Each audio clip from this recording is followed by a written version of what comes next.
Magandang hapon po mga idol. Ngayon nga po ay bibili kami ng isda ni Mrs. Ayan, papunta na po kami doon mga idol. At ayan, nakarating na kami ng tulay. Ayan, kasama ko si Mrs. mga idol, no? At nahiya pa si Mrs. mga idol.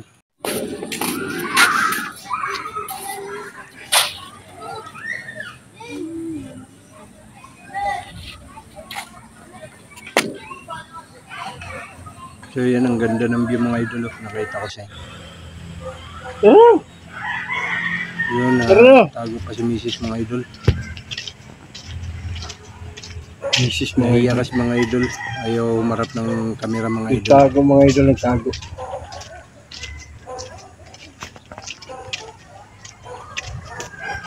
Yan. So ayan na mga idol. Ito nga pala ang nabili naming isda. Isdang bisogo. Ayan mga idol, bisogo yan. Tsaka isdang batalay. Ayan mga idol, batalay yan mga idol. Yan, masarap sabawan yan. Bali, ito ay sasabawan, yung bisogo. Tapos ito naman, pipirtuhin mga idol, yung batalay.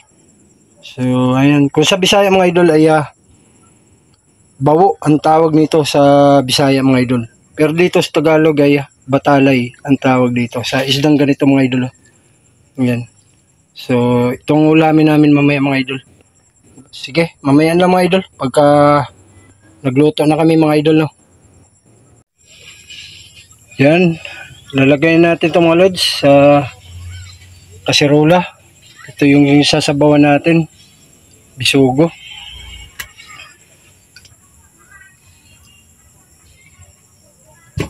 Yan.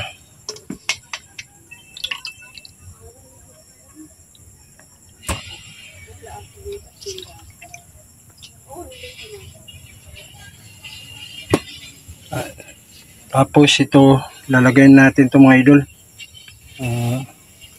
Sibuyas, luya, at saka kamatis. Pagsama-samahin natin yan. Yan.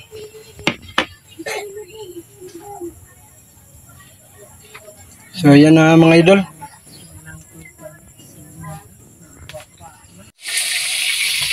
Dito na mga lods. Yung sabaw.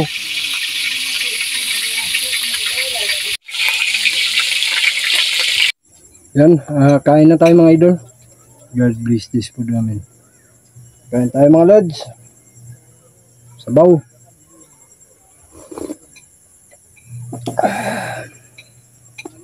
Ang ulam ko,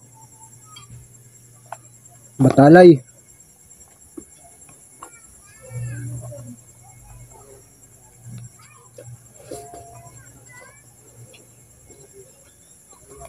Kamatis.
Ganitong isda mga idol sa Bisaya, pag nanghuli ako mga idol, isang peraso 20 lang.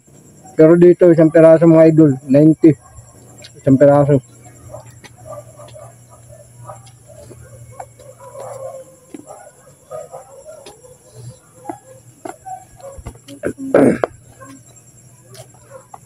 Ganun ang pinagkaiba sa Bisaya at saka dito syudad.